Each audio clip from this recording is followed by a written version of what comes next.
Nggak bersuara. Ronim, selamat malam. Agama apa? Selamat malam Bunda. Assalamualaikum warahmatullahi wabarakatuh. Waalaikumsalam warahmatullahi wabarakatuh. Katuh. Selamat malam Gurunda, Zuma, Ustaz Sugi, Bang Kores, Bunda. Malam Bang. Ya, Bang Roni. Malam. Ini sekedar info Bang. Apa Tadi Iya. saya lihat itu akunnya Julian Arbet itu loh. Itu tuh mitnah Bang Zuma. Dengan kata-kata Bang Zuma mengatakan bahwa Allah dan Muhammad itu satu. Gitu Bang, aku gemes lihat itu Bang. Ngeri itu. Jadi mohon sama Bang Kers supaya dipantau lah gitulah, ngeri Bang, fitnahnya ngeri. Dan ada lagi itu di roomnya CP sekarang ada yang niru Bang Zuma gayanya itu. Masalah dilacain gitu Bang. Gemes aku lihatnya Bang. Ya Allah, apa mereka nggak kreatif gitu loh? Niru-niru Bang Zuma gitu kan nggak kreatif sendiri gitu loh.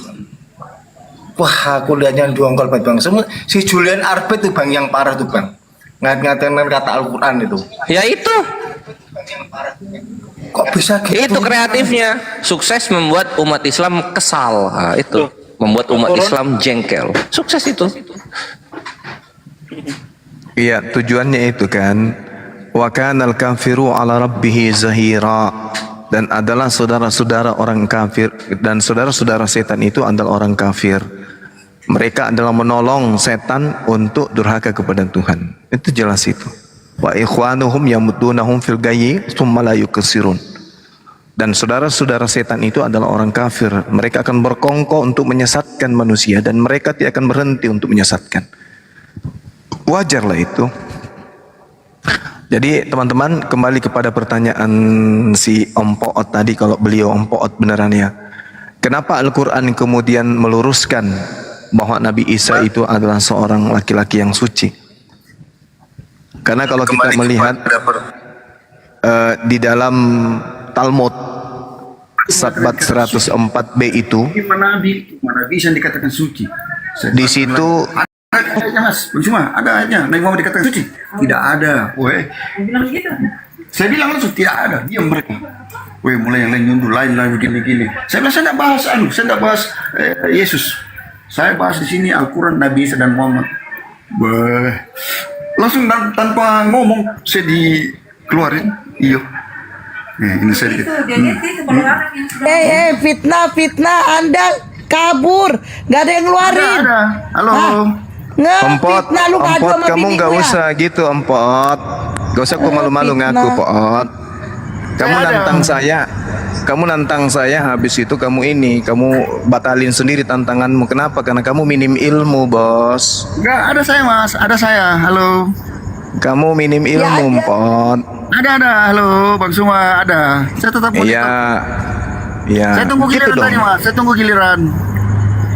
Kenapa nggak pakai akun aslimu, Pot? Takut? Hah? Takut? Tidak. Oh, Saya jelas di situ. oke.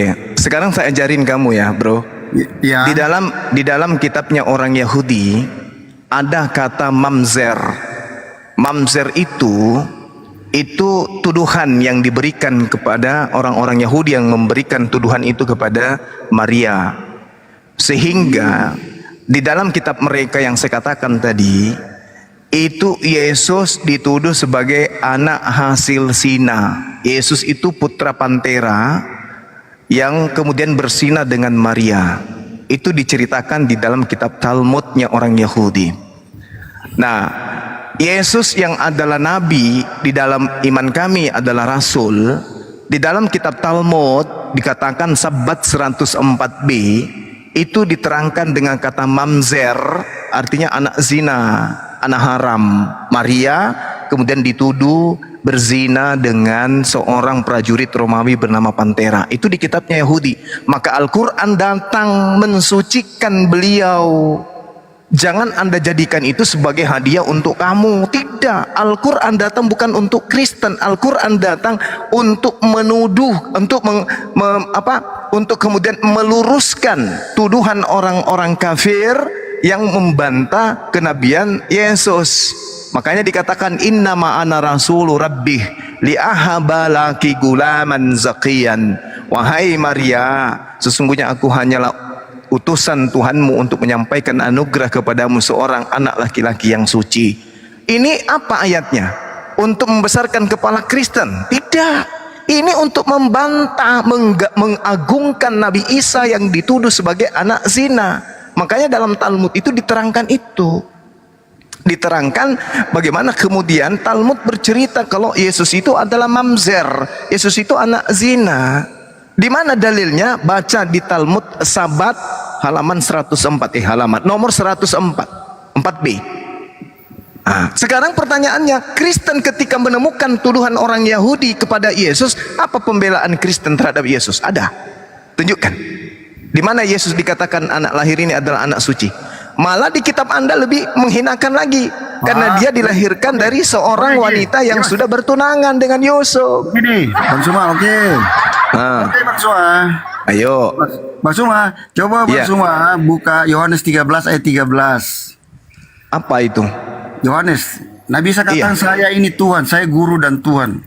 Bahasa Aramnya apa? Bahasa Aramaiknya apa? Bahasa Yunaninya apa? Begini Mas, saya orang Indonesia, Alkitab saya bahasa Indonesia. Saya enggak Lah percuma Anda jadi pendeta kalau begitu berarti. bukan pendeta Mas. Saya Ini Om jemaat Poot, biasa saja. Om Poot mengaku jemaat biasa kan lucu. Iya, saya kan jemaat saja. Jemaat biasa, Loh. saya bukan pendeta Mas. Terus Saya hanya membaca 2 kitab. Ya. terus kenapa Anda mengaku mau ngajarin saya? Oke, Anda bikin sekarang kita- jadwal, kenapa Anda kabur dari Mas, jadwal Anda tolong sendiri? dengar. Sekarang gantian ya Mas. Saya Iya, Mas Suma silakan. Silakan. Oke, begini Bang Suma. Iya. Saya baca di Al-Quran, dari 25 nabi yang diangkat Allah itu cuma Nabi Isa. Cuma Nabi Isa, kenapa? Iya, cuma Nabi Isa. Coba baca An-Nisa 158. Sesungguhnya Allah telah mengangkat Isa Iya. kepadanya. Kenapa diangkat? Karena dia direncanakan dibunuh. Mereka Makanya membuat diangkat. makar. Terus apa masalahnya? Nah, sekarang coba cermati terjemahannya. Sesungguhnya Allah telah mengangkat Isa kepadanya. Berarti di terus? mana adalah di situ ada Isa. Nah, sekarang pertanyaannya, ada nggak ayatnya Lucu. Allah mengatakan sudah mengangkat Nabi Muhammad? Ada nggak? Coba. Nabi Muhammad nggak mau dibunuh. Nabi Muhammad tidak pernah direncanakan dibunuh. Memang, saya tanya diangkat. Lah ngapain diangkat? Orang nggak mau dibunuh kok diangkat? Nabi Ngapain? Nabi Isa diangkat itu karena ingin dibunuh. Makanya dia diangkat. Begini Mas. Datang Kristen dari barat Coba, menyangka Mas, bahwa begini. Nabi Yesus itu terangkat setelah dibunuh. Lucu Begini kan? Mas. Begini Mas. Hah? Gimana? Memang dari pembicaraan banyak mengatakan seperti itu, membantah kematian Nabi Isa. Tetapi di surah Maryam dikatakan, selamatlah ketika aku dilahirkan, selamatlah ketika aku meninggal, selamatlah ketika dibangkitkan kembali. Jadi Nabi Meninggalnya Isa kapan? tahap lahir, Meninggalnya meninggal, kapan? bangkit. Meninggalnya kapan? Kan Yesus saya melewati itu. Tolong tunjukkan ayatnya Mas. Di dalam kitabmu Yesus nanti bangkitnya di akhir zaman. Wah, itu kedatangan kedua kalinya Mas. Itu dia. Kenapa dibangkitkan lagi? Kenapa Bukan, dibangkitkan lagi? kedatangan. Berarti Yesus 2 kali mati. Ini bukan kedatangan Nabi Isa Kok kedua bukan kali. pula? Coba Bang Suma baca As-Sukruf ayat 61. Kolose 3 nomor 1, Yesus dibangkitkan di akhir zaman. Berapa Baca. kali Yesus bangkit? Mas, saya bahas ini Al-Quran Mas. Iya, saya juga bahas kitabmu. Ngapain kau bahas Al-Quran? Kau nggak bacanya pun nggak bisa. Ada Nabi. Kolose 3 nomor 1, Yesus dibangkitkan di akhir zaman. Berapa kali Yesus bangkit rupanya? Wah, Wah. ini Mas, baca Sukruf ayat 61. Pantasan Anda Yang takut datang hari diskusi kiamat dengan siapa, saya. Mas? Apa? Sukruf ayat 61. Sesungguhnya turunnya Nabi Isa Kenapa? tanda kiamat. Jangan ragu-ragu tentang kiamat itu. Ikuti Az-Zukhruf 61, posisi Nabi Isa itu tidak ada bedanya dengan Dajjal. Wah, Ngerti? beda. Dajjal siapa? Weh, itu. Gini, saya terangkan sedikit. Dajjal Kenapa? itu Diam dulu saya terangkan supaya orang tidak salah paham. Om Kenapa? Poot, Om Poot. Aduh, diam dulu dong. Iya. Biar saya terangkan ya. Tenang. Kenapa Ya. saya katakan posisinya itu sama dengan Dajjal? Karena Dajjal itu sebagai tanda akan datangnya kiamat. Nabi Isa juga di situ sebagai pertanda akan datangnya kiamat. Sama-sama, Bos. Ngerti? Tanya Bang Juma tuh, kalau saya salah Bang Juma. Benar itu. Benar. Jadi kedatangan Nabi Isa itu sebagai pertanda sudah dekat kiamat. Makanya Nabi kami ini ketika datang mengusir Kristen. Kristen diadili oleh Yesus. Kenapa dia datang kedua kalinya? Karena ada yang terdakwa. Siapa terdakwa? Penyembahnya. Baca Matius 7 nomor 15 sampai nomor 23. Enyahlah engkau dariku wahai Kristen. Engkau semua Kristen pembuat kejahatan. Matius 13 nomor 50. Kristen dilemparkan ke dalam api neraka menyala-nyala kekal. Itu dalil. Wa innala ilmu lis-sa'ah wala tamtarunna biha wattabi'un hadza siratul mustaqim. Dan sungguh dia itu benar-benar menjadi pertanda akan datangnya hari kiamat. Jadi siap-siap aja. Kalau Nabi kami sudah datang, maka itu tanda-tanda kiamat sudah dekat. Ketika Nabi kami datang, barulah seluruh ahli kitab akan beriman kepadanya. Oh, ternyata Islam Nabi Muhammad ini betul. Ternyata Mesias yang kita tunggu ini ternyata benar-benar Nabi Isa. Sedangkan Kristen di mana? Orang-orang salib ini di mana? Diusir. Innalladzina kafaru min ahlil kitabi wal musyrikina fi nari jahannam khalidina fiha. Matius 7 nomor 23. Orang-orang Kristen diusir dan dilemparkan ke dalam api neraka. Anda mau kemana? Mau kemana?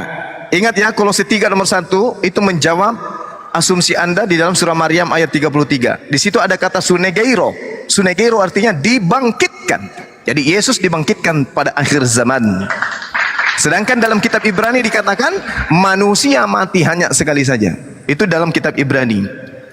Manusia ditentukan mati sekali. Berarti Yesus matinya kapan kalau begitu? Nggak mungkin matinya pada saat dia datang. Pada saat dia terangkat itu dia belum mati. Ibrani 9 nomor 27, Allah telah menetapkan bahwa manusia mati satu kali saja. Dan setelah itu diadili, dibangkitkan untuk diadili. Kolose 3 nomor 1, sunegeiro, itu artinya dibangkitkan. Yesus dibangkitkan di akhir zaman. Berarti Yesus mati nanti pada saat kiamat, habis itu dibangkitkan. Maka doanya ketika dalam surah Maryam, semoga kesejahteraan dilimpahkan kepadaku pada saat aku dilahirkan, pada saat aku dibangkitkan, pada saat aku diwafatkan, dan pada saat aku dibangkitkan hidup kembali.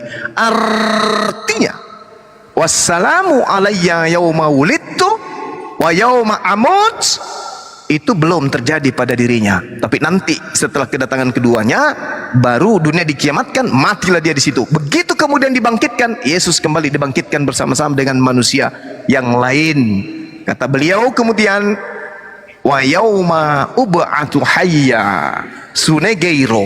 Jadi Kristen ini sebagai penumpang gelap dari barat, tidak bisa kemudian dibela oleh Bible dan tidak bisa dibela oleh Al-Quran. Hanya mengais-ngais, ngais sana, ngais sini, ngais sana, ngais sini, tapi hanya dipijak sama Bible dan dipijak oleh Al-Quran.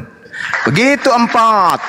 Belajar lagi, jangan cuma monolog, belajar untuk diskusi.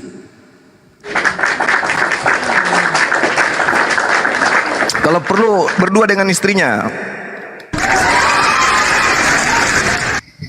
Jangan bikin jadwal, habis itu Anda ganti lagi jadwalnya, Anda mundur. Karena Anda tahu Bang semua paham Bible.